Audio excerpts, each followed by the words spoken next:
boarding schools came in kind of late in the 1800s, and we're up in the hills enough not to have gotten hit so hard early on. But both my mom and dad went to boarding schools, and then we were allowed to go to public schools. And so my generation went to public school, but my daughter and son's generation, we pulled them out because it's like that isn't too much better than boarding school because it doesn't value who we are, and it's changing us.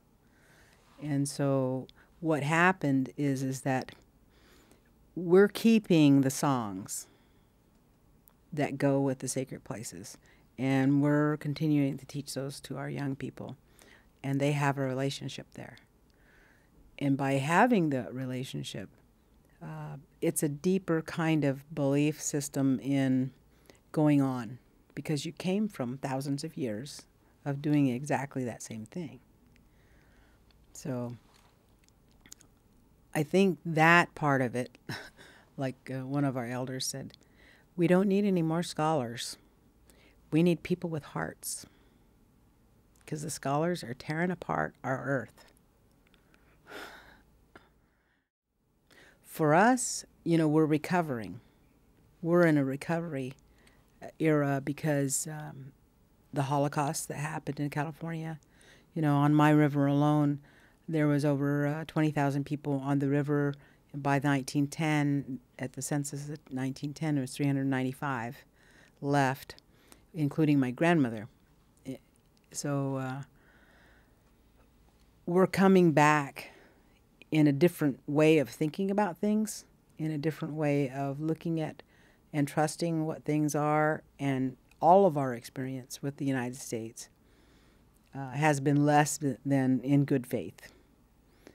And so I guess we just kind of learn to live with these laws. There's two sets of laws. One, man-made laws that's changed all the time. Sometimes they make a law and they find out that it's not a very good law. Like civil rights came to change slavery. That wasn't a very good law. They finally caught on and changed it.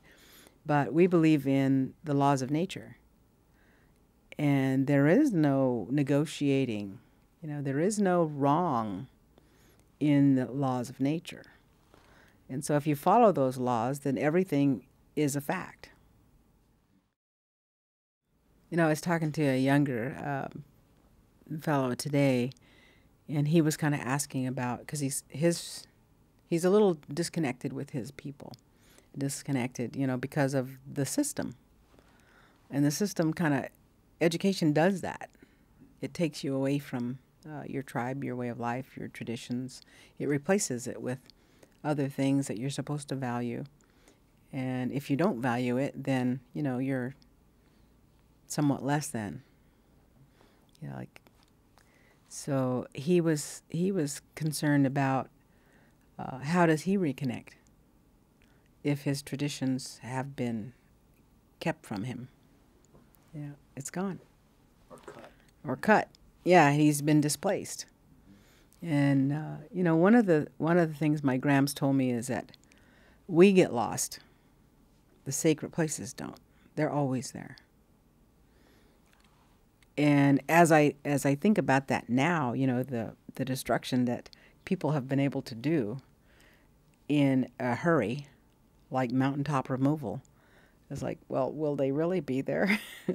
I mean, if we get lost and we have all this destruction going on, you can't find your way back to the sacred spring if they've dug it up and destroyed it.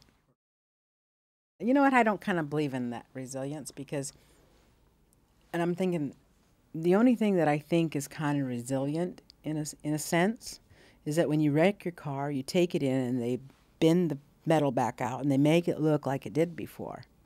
But that doesn't work for a person.